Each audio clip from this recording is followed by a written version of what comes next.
दोस्तों 4 मार्च को हमारा कक्षा 12वीं का अर्थशास्त्र इकोनॉमी सब्जेक्ट का एमपी बोर्ड एग्जाम का पेपर है। लगातार तैयारी कराते जा रहा हूं, इसलिए पहले ही आपको 2 अंक की वाले 3 अंक की वाले सिलेक्टेड क्वेश्चन आपको बता दिए सॉल्यूशन के साथ ही मैं आपको वस्तुनिष्ठ की प्रैक्टिस कराते जा रहा हूं। क्रम से वीडियो देखना चाहते हैं 12th इकोनॉमिक्स टॉपर सीरीज 2025 के नाम से प्लेलिस्ट है, तो प्लेलिस्ट पर जाकर क्रम से वीडियो देखकर आप तैयारी कर सकते हैं। आज के इस वीडियो में हम क्या है 4 अंक की वाले महत्वपूर्ण प्रश्न देखने वाले, आपका पार्ट 1 रहने वाला है। ओके, तो 4 अंक वाले कौन कौन सिलेक्टेड है मैं आपको तैयार कराने वाला हूं, तो वीडियो को ध्यान से अंत तक देखिएगा। ओके, तो ना संघर्ष ना तकलीफ तो क्या मजा है जीने में, ना संघर्ष ना तकलीफ तो क्या मजा है जीने में, बड़े बड़े तूफान थम जाते हैं जब आग लगी हो सीने में। पहला तो हमारा क्वेश्चन है पूर्णतया लोचदार मांग और पूर्णतया बेलोचदार मांग को संक्षेप में समझाइए। इंपॉर्टेंट है, प्रीवियस ही पेपर में भी आपका आ चुका है, तो आपको तैयार करके रखना है। पूर्णतया लोचदार मांग और पूर्णतया बेलोचदार में मांग में अंतर, पहले कितना और किस प्रकार से पेपर में लिखना है वो आपको मैं यहाँ पूरा दिखा देता हूँ। इसी ये आपको पूरा रहने वाला है। देखिए आंसर उसी हिसाब से दिए जैसे आपको पेपर में लिखना, ज्यादा आपको एक्स्ट्रा यहाँ लाइनें नहीं दी हुई। ओके, परफेक्ट आपका दिया हुआ है, तो आपको चीजें को अच्छे समझ लेना है। पहले आपको क्या है पूर्णतया बेलोचदार मांग, तो किसी वस्तु के मूल्य में कोई परिवर्तन ना होने पर भी वस्तु की मांग में भारी परिवर्तन आ जाए तो ऐसी वस्तु की मांग पूर्णतया बेलोचदार मांग होती है। ये लाइन आपको याद रखना है। यदि कोई वस्तु है उसके मूल्य में परिवर्तन नहीं है, यदि कोई वस्तु 10 रुपए की बिक रही है तो वो 10 ही रुपए की बिके, लेकिन उसकी कीमत उतना ही रखे, लेकिन उसकी जो मांग है वो अचानक से उसमें गिरावट आ जाए तो वस्तु की जो मांग के जो को क्या है पूर्णतया बेलोचदार मांग कहते हैं। क्लियर है, और ये आपका यहाँ डायग्राम आपको इसकी प्रैक्टिस कर लेना, और ये डायग्राम जो दिया हुआ डायग्राम के ये लास्ट लाइन है, ये 3 ये डायग्राम के बारे में लिखा हुआ है। ओके, फिर नेक्स्ट हमारा पूर्णतया बेलोचदार मांग, तो जब किसी वस्तु की कीमत में अत्यधिक परिवर्तन होने पर भी उसकी मांग में बिल्कुल परिवर्तन ना हो, ये थोड़ा उसका अपोजिट है बिल्कुल। इसमें क्या किया जा रहा है कि वस्तु की कीमत में हम क्या परिवर्तन कर रहे हैं लेकिन मांग में परिवर्तन नहीं हो रहा, तो वो आपका पूर्णतया बेलोचदार मांग कहलाएगा। ओके, तो ये आपका क्रम से दिया हुआ है। जबकि अगर पूर्णतया लोचदार में क्या होता है कि हम वस्तु के मूल्य में परिवर्तन नहीं करते लेकिन मांग में गिरावट आ जाती है, तो पूर्णतया लोचदार। और इसमें हम क्या है वस्तु की कीमत में परिवर्तन करते हैं लेकिन मांग में कोई परिवर्तन नहीं आता, तो पूर्णतः बेलोचदार। इस बार तो इतना बस आपको याद करके रखना है, ये मेन लाइन है। बाकी एक डायग्राम आपको सीख लीजिएगा और उसके डायग्राम के बारे में 2-3 लाइनें यहाँ बताई जा रही हैं। क्लियर है, आपको अच्छे से तैयार कर लेना है। नेक्स्ट ये लगातार आपका 2 साल से क्वेश्चन आ रहा है। ओके, बहुत ज्यादा आपका ये महत्वपूर्ण रहने वाला है, लगातार 2 साल से आ रहा है। ओके, तो रिपीट होने कम ही चांस है लेकिन पढ़ के आपको रखना ही है। एक वस्तु की मांग पर विचार करें, 5 रुपए की कीमत पर इस वस्तु की 15 इकाइयां मांग है। मान लीजिए वस्तु की कीमत बढ़कर 7 रुपए हो जाती है, इसके परिणाम स्वरूप उसकी वस्तु की मांग 12 यूनिट गिर जाती है। कीमत की लोच की गणना करनी है। कीमत लोच मैंने आपको क्या क्वेश्चन आंसर में समझाया था, बताया था उस समय कि आपसे क्वेश्चन बनता है, तो इसी बार से आपको बनता है। क्या बताया जा रहा है कि 5 रुपए की कीमत की कोई वस्तु है, उसकी कीमत क्या है 7 रुपए बढ़ जाती है।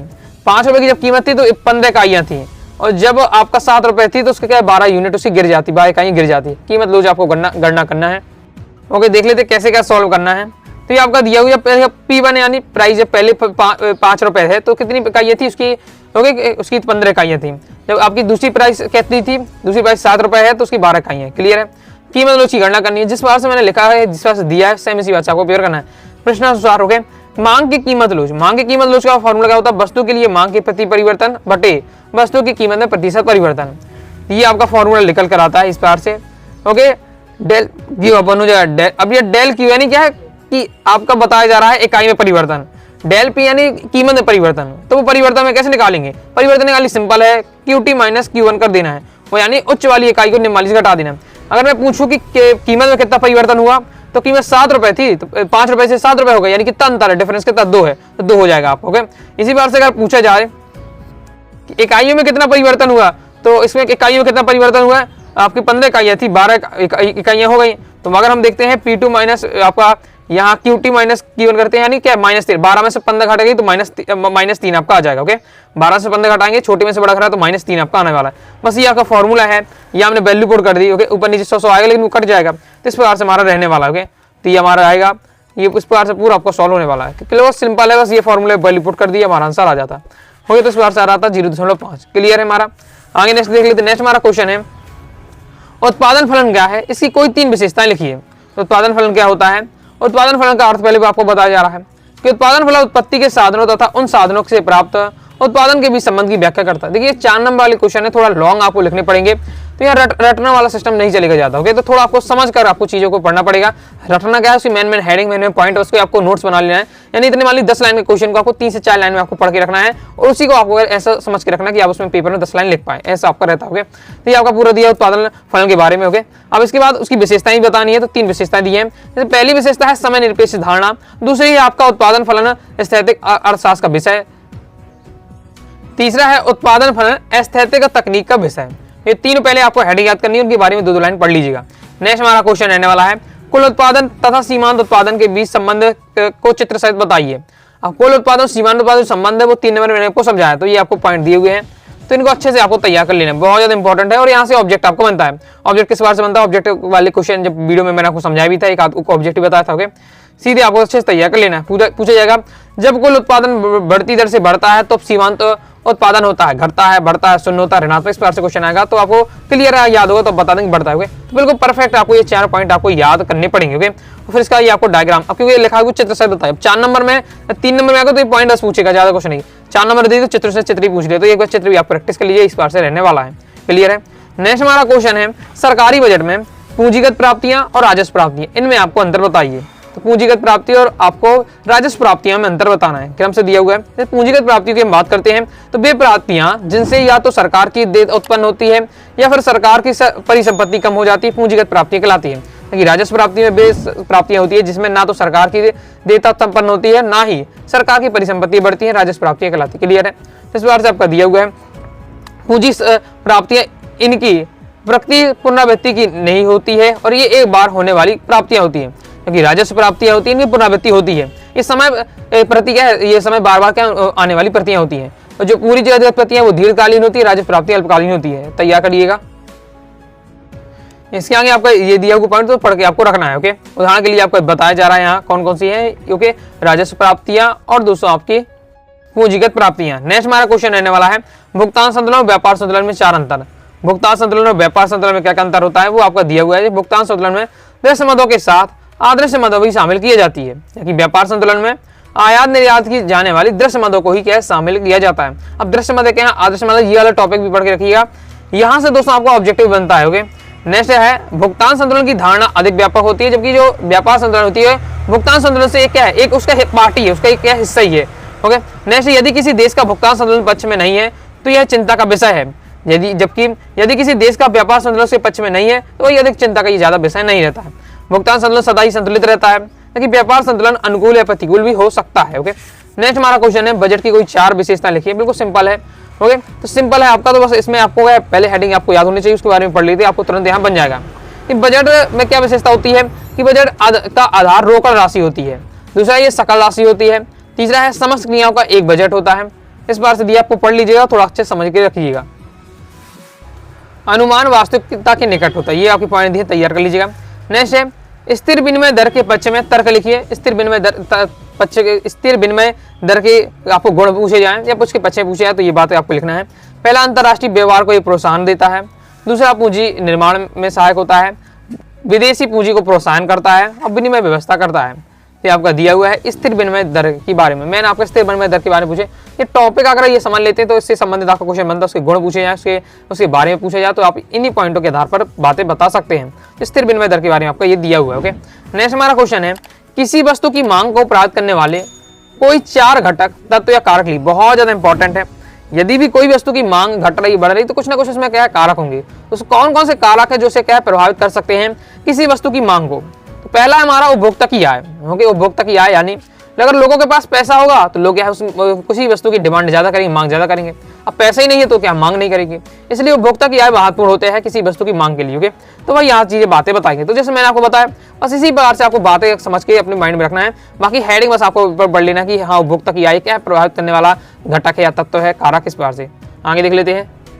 दूसरा है वस्तु का मूल्य। ओके, वस्तु का मूल्य प्रत्यक्ष संबंध वस्तु की मांग से होता है। जब किसी वस्तु की सीधे संबंध है, जानते मांग के नियम से जानते हैं, वस्तु को मूल्य सीधे मांग को प्रभावित करता है। वस्तु की कीमत अगर क्या है हो जाती, कम हो जाती है तो मांग बढ़ जाती है, यदि वस्तु की कीमत बढ़ जाती है तो मांग घट जाती है। तो सीधा संबंध होता है, प्रत्यक्ष संबंध, इसलिए प्रत्यक्ष डायरेक्ट से संबंध है। ओके, नेक्स्ट ऋतु परिवर्तन। ऋतु परिवर्तन का मतलब कि आपने देखा होगा जो स्वेटर होते हैं, स्वेटर ऐसा तो है नहीं कि गर्मियों में बिक्री हो, ओके, उसकी बिक्री होती हो। स्वेटर कब बिकती है, ठंडी आती है ओके, इस प्रकार से हाफ सेट कब लोग पहनते हैं ज्यादा, जब यह गर्मी आती है तो इस प्रकार से। तो ये जो फ्रिज कब बिकते हैं बहुत ज्यादा, जब गर्मी आती है। तो ये आपका जो होता है ओके ऋतु, बहुत सारी वस्तुओं की जो मांग होती है वो ऋतु पर पूरा डिपेंड करता है। एसी कब ज्यादा से ज्यादा बिकता है, फ्रिज कब बिकता है, कूलर कब बिकता है, जब गर्मी आती है। ओके, इसी बार से तो ये पूरे जो वस्तु की जो मांग है वो ऋतु परिवर्तन पर भी आधारित है। तो वही चीज बता जा रहे हैं, जैसा मैं आपको बता रहा हूँ, बस इसी बार से बातें बस समझ के रखिएगा, तो कुछ आपको रटना नहीं पड़ेगा। ओके, भविष्य के मूल्य वृद्धि की संभावना, यदि क्या है कि किसी वस्तु की क्या है भविष्य में मूल्य बढ़ने की संभावना है तो लोग उसे अभी खरीद के रखना चाहेंगे। ओके, तो ये भी कारक पर डिपेंड करता है। तो ये 4 पॉइंट आपको तैयार कर लेना है। नेक्स्ट हमारा क्वेश्चन है, मांग तालिका अनुसूची कितने प्रकार की होती है, समझाइए। तो मांग तालिका अनुसूची के आपकी ये प्रकार दिए हुए हैं, 2 प्रकार की मेन होती है आपकी। कौन कौन सी, एक व्यक्तिगत मांग तालिका, दूसरी होती है बाजार मांग तालिका। ओके, पहले व्यक्तिगत मांग तालिका क्या है, एक आपको जरूर काम करना है, इकोनॉमिक्स है। इकोनॉमिक्स से डायरेक्ट जो 2-3 आपने देखा हो, कोई भी आप लैंग्वेज पढ़ते हो, आप अगर मैं कोई समझा देता आपको, मैं कोई भी आपको समझा दे चीज को, तो आपको चीज समझ में आ जाएंगे। लेकिन आप किताबी लैंग्वेज जब पढ़ते हैं गाइडों की, तो नहीं समझ में आता होगा। रीजन क्या है कि वो चीजें तो आसान होती है लेकिन उसकी लैंग्वेज डिफिकल्ट होती है। लेकिन उदाहरण के साथ मैंने यहाँ समझाया जाता है तभी आपको समझ में आएगा। कोई भी टॉपिक अगर उदाहरण के बिना समझाएगा तो नहीं आपको समझ में आएगा। तो आपको भी क्या करना है, पेपर में जब आप कोई भी क्वेश्चन का सॉल्यूशन लिखें, अगर उसका अच्छा से आपको उदाहरण आपके माइंड में आ रहा है तो आपको लिखना है। जैसे मैं आपको ऋतु परिवर्तन का बता रहा, तो सेम इसी बार से मैंने बताया कि जैसे जो आपके कूलर होते हैं, एसी होता है, फ्रिज होता है तो गर्मी में बिकता है, स्वेटर ठंडी में बिकता है। तो इस प्रकार से आप उसमें बातें लिख सकते हो, कोई दिक्कत नहीं। बातें ये लिखेंगे तुरंत आपको नंबर, टीचर के अगर 1-2 लाइन उसने पढ़ी तुरंत समझ में आ जाए कि हाँ इसको डिटेल समझा है, उसको गहराई से बता रहा, तो तुरंत नंबर मिल जाएगी। तो आपको उदाहरण के साथ चीजें को बताने का प्रयास करना है। तो यहाँ मांग तालिका की बात करें तो मांग तालिका आपकी 2 प्रकार की, एक व्यक्तिगत मांग तालिका, दूसरा बाजार मांग तालिका होती है। व्यक्तिगत मांग तालिका वह तालिका है जो किसी समय विशेष पर किसी उपभोक्ता द्वारा वस्तु की विभिन्न कीमतों पर मांगी जाने वाली मात्रा को प्रदर्शित करती है, व्यक्तिगत मांग तालिका कहलाती है। इसे निम्न प्रकार से हम क्या प्रदर्शित करते हैं, ये आपका रहने वाला है।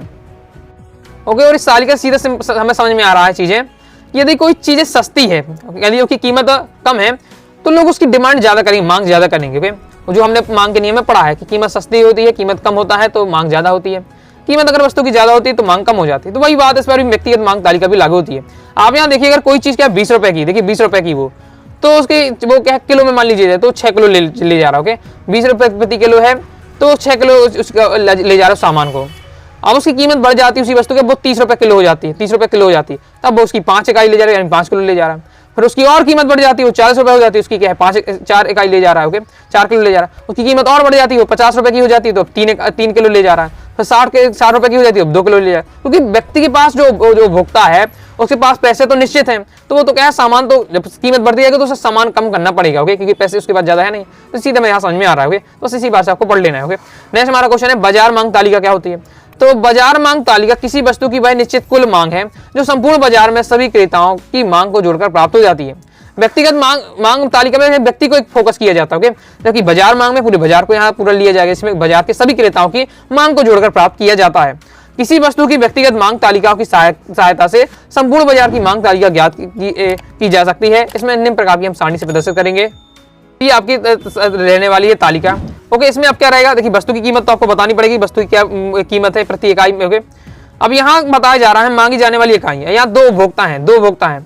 अगर 20 रुपए है उसकी कीमत तो एक उपभोक्ता 6 ले जा रहा है। ओके, इकाइयां, दूसरा ले जा रहा है 10, 30 रुपए हो जाती है, दूसरा 5 हो जाता है, 7 हो जाता है। इससे समझ में इसमें भी आपका कम होता जाएगा, है तो वही उपभोक्ता। ओके, इसमें भी कम हो जाता है। लेकिन इसमें ये होता है कि बाजार वाले में क्या होता है कि कई सारे लोगों की औसत निकाला जाता है, जबकि व्यक्ति में एक व्यक्ति की बात की जाएगी। बाजार में क्या कई लोगों की बात होगी, XYZ लोग कई सारे ले सकते हैं इस बार से। तो यहाँ जब टोटल निकाला जाएगा तो यहाँ इन दोनों को योग निकाला जाएगा, इन योग करके निकाला जाएगा। तो इस बार से आपकी तालिका रहने वाली है। नेक्स्ट हमारा क्वेश्चन है, बहुत ज्यादा इंपॉर्टेंट है, प्रीवियस में क्वेश्चन कई बार आ चुका है, लागत वक्र यू आकार के क्यों होते हैं। बहुत ही ज्यादा इंपॉर्टेंट है, एकदम आपको ये क्वेश्चन रटा होना चाहिए। ओके, जो लागत वक्र होते हैं यू आकृति के होते हैं, तो क्यों होते हैं वो आपसे पूछे जा रहा है। तो इन पॉइंटों के माध्यम से बात को समझाया जा रहा है, तो इसे पढ़ के आपको रखना है। पहला है, तो लागत वक्र यू आकृति होने के सबसे महत्वपूर्ण कारक फर्म को प्राप्त होने वाली आंतरिक बचतें हैं, और इन बचतों की 4 श्रेणियों में विभाजित किया गया है। ये 4 श्रेणियां आपको तैयार करने, इन 4 पॉइंटों के माध्यम से आपको बता सकते हैं कि लागत वक्र यू आकार के क्यों होते हैं। पहला है श्रम संबंधी बचतें, तकनीकी बचतें, फिर विपणन की बचतें, फिर आपका प्रबंध की बचतें। तो ये आपका दिया, इन बचतों के माध्यम से आपका लागत वक्र यू आकृति के बारे में बता सकते हैं। तो ये आपको तैयार करके रखना है। मैं आपको पूरा सॉल्यूशन दिखा रहा हूँ, ये तैयार कर लीजिएगा। उसके आगे सॉल्यूशन ये दिया हुआ तो देख लीजिएगा। ओके, नेक्स्ट हमारा क्वेश्चन है, पैमाने के प्रतिफल का अर्थ एवं अवस्थाओं का चित्र सहित आपको बताना है। पैमाने का प्रतिफल का पहले अर्थ पूछेगा तो अर्थ दिया हुआ है, साथ ही उसकी अवस्थाएं बतानी, तो क्रम से अवस्थाएं दी है। पैमाने का प्रतिफल क्या होता है, उत्पादन में होने वाला वह परिवर्तन जो उत्पादन की सभी साधनों को एक साथ और एक ही अनुपात में परिवर्तन करने पर सामने आता है, पैमाने का प्रतिबल हमारा कहलाता है। ओके, अब पैमाने का प्रतिबल के हम क्या है, अब अवस्थाएं बतानी है। तो वैसे पहला है आपका 3 अवस्थाएं मेन होती हैं। पहला पैमाने का बढ़ता प्रतिबल, तो ये आपकी बढ़ता प्रतिबल है। ओके, ये आपका दिया हुआ है, तो पर तैयार कर लेना है आपको। इसका डायग्राम है, मैंने यहाँ डायग्राम रहने वाला है। अगर 1-2 लाइन आपको चीजें लिख दी लेकिन उसका डायग्राम बना दे तुरंत आपको नंबर मिल जाएंगे। तो डायग्राम और आपने उसे 1 लाइन लिख दी तो आपका आधे से ज्यादा काम वही हो जाता है क्वेश्चन में। ओके, नेक्स्ट है आपका पैमाने का घटता प्रतिफल। ओके, पैमाने का बढ़ता प्रतिबल है, दूसरा आपका पैमाने का घटता प्रतिबल है। इस बार से आपका दिया हुआ है। ओके, बिल्कुल सिंपल आपको लैंग्वेज में समझाया जा रहा है। घटता प्रतिबल घट रही है 20% से आपको 15% हो रही, बढ़ती में क्या है प्रतिशत आपकी बढ़ रही है। ओके, तो ये आपका दिया हुआ है और इसका ये आपका है चित्र दिया हुआ है। फिर तीसरा है आपका पैमाने का स्थिर प्रतिबल। सिंपल है, पैमाने बढ़ता प्रतिबल, पैमाने का आपका बढ़ता हो जाता है, फिर घटता हो जाता है, फिर आपका स्थिर हो जाता है। क्लियर है, ये आपका स्थिर वाला दिया है, जिसमें 20 है तो 20 ही रहेगा। ओके, इस प्रकार से तो ये आपको इसका डायग्राम दिया है। बिल्कुल सिंपल लैंग्वेज है, जैसा पेपर में जिस हिसाब से लिखना है, ऐसा नहीं बहुत ज्यादा थ्योरी में दे दिया है। 2-2 लाइन बताया जा रहा है, चित्र बताया जा रहा है, तो सीख लीजिएगा। ओके, नेक्स्ट हमारा क्वेश्चन है सरकारी बजट के उद्देश्य या महत्व लिखिए। तो उद्देश्य कहा जाए, महत्व कहा जाए, एक ही बात रहने वाली है। सरकारी बजट के क्या उद्देश्य होते हैं? तो पहला हिसाब देता का उद्देश्य होता है, दूसरा आर्थिक नियंत्रण होता है। पहले पॉइंट याद रखना, उनके बारे में आपको पढ़ लेना है, ये पूरा आपका दिया हुआ है। तीसरा हमारा क्या है, राजकोषीय उपकरण होता है। चौथा प्रशासकीय कुशलता होती है। तो ये आपके 4 पॉइंटों के माध्यम से बताया, तो पढ़ के आपको रखना है। आगे देख लेते हैं। आगे बढ़ने से पहले बताना चाहूंगा, अगर दोस्तों आप क्या है प्रॉपर तैयारी करना चाहते हैं, पीडीएफ मटेरियल मैंने आप प्राप्त करना चाहते हैं, तो आप इकोनॉमिक्स कोर्स ले सकते हैं। इसमें आपको all chapter important question answer, all chapter objective question answer, साथ ही 2 नंबर 3 नंबर 4 नंबर इस प्रकार से जो आपके इंपॉर्टेंट क्वेश्चन है उसकी पीडीएफ अलग, ऑब्जेक्टिव क्वेश्चन की पीडीएफ रहेगा, previous year paper, model paper, मतलब सब मटेरियल मिल जाएगा, तो आसानी से आप तैयारी कर पाएंगे। 90 39 53 479 दिए व्हाट्सएप नंबर मैसेज करके आप कोर्स ले सकते हैं। फीस आपकी 199 रुपये रहने वाली है। ओके, नेक्स्ट हमारा क्वेश्चन है बजट के प्रकारों का वर्णन कीजिए। ओके, पूरी तरह से नहीं रखना है आपको, क्या है पहले हेडिंग आपको याद करनी है और उसके बारे में 2-2 लाइन आपको पढ़ के रखना है, तो आपका क्वेश्चन एक बार से आपका तैयार हो जाएगा। ओके, थोड़ा बहुत भी पढ़ते हैं तो अगर पेपर में आता तो आपसे बन जाएगा, बिल्कुल नहीं पढ़ेंगे तो कुछ आपसे नहीं बनेगा। ओके, तो संतुलित बजट होता है पहला हमारा प्रकार आपको बताना है। तो पहले संतुलित बजट होता है, ये आपका दिया हुआ है। फिर उसके बाद दोस्तों आपका असंतुलित बजट होता है, उसके बारे में आपका दिया हुआ है। तीसरा दोस्तों हमारा आपातकालीन बजट है, तो तीनों का आपको पढ़ लेना है, बिल्कुल सिंपल आपका दिया हुआ। नेक्स्ट है स्थिर विनिमय दर के दोष या विपक्ष में तर्क लिखिए। स्थिर विनिमय क्या दर है जो हमारी, उससे क्या क्या दोष है या उसकी आपको क्या उसकी बुराइयां लिखिए, उसके विपक्ष में उसकी मतलब उसके हटकर आपको उसे बातें बतानी है। तो ये है आपका दोष है, उसकी बुराइयां कहा जाए एक बार से। ओके, तो ये आपका दिया हुआ है। पहले नियंत्रित अर्थव्यवस्था, दूसरा है आर्थिक विकास का प्रतिकूल इस पर प्रभाव पड़ता है, दूसरा ये तीसरा इसमें भ्रष्टाचार को रहता है, चौथा है विनिमय दर में आकस्मिक परिवर्तन। तो स्थिर विनिमय दर के आपके क्या है दोष दिए हुए हैं, तो इनको आपको पढ़ लेना है। हेडिंग पढ़िए, 2-2 लाइन से पढ़ के रखिएगा। जैसे चालू खाते की मदे लिखिए, तो चालू खाते की मदे आपकी दी हुई है। जैसे पहला है मदे कहा जाए, घटक कहा जाए की बात रहने वाला है। पहला है माल अथवा आयात निर्यात, दूसरा है विदेशी यात्रा, तीसरा है परिवहन। क्रम से दिया बिल्कुल सिंपल है, आपका चालू खाते की मदे उसके घटक हैं, माल का आयात निर्यात, फिर से आपका विदेशी यात्रा, फिर परिवहन। चौथा आपका दिया हुआ है ब्याज पर लाभांश। ओके, तो ये आपका कंप्लीट हो जाता है, तो तैयार करके रखना है। ये दोस्तों आपके चालू खाते की मदद तैयार आपको कर लेना है। तो आइए दोस्तों आपको वीडियो पसंद आएगी। ओके, ये आपके सिलेक्टेड क्वेश्चन थे, एक और पार्ट आएगा तो उसमें और क्वेश्चन सिलेक्टेड होंगे तो मैं आपको बता दूंगा। वीडियो पसंद आए लाइक और सब्सक्राइब कर दीजिएगा। साथ ही टेलीग्राम चैनल को जरूर ज्वाइन कर लीजिएगा, नया टेलीग्राम चैनल है तो उसको आपको डिस्क्रिप्शन लिंक दी हुई है। पहले वाला का दोस्तों क्या हैक हो चुका, अपने ऐसे नहीं है, तो आप इसको जरूर ज्वाइन कर लीजिएगा। ओके, साथ ही दोस्तों क्या आप कोई भी डाउट रहता है कमेंट से आप जरूर पूछ लीजिएगा और इंस्टाग्राम फॉलो कर लीजिएगा। मिलते हैं नेक्स्ट वीडियो में, तब तक के लिए बाय बाय।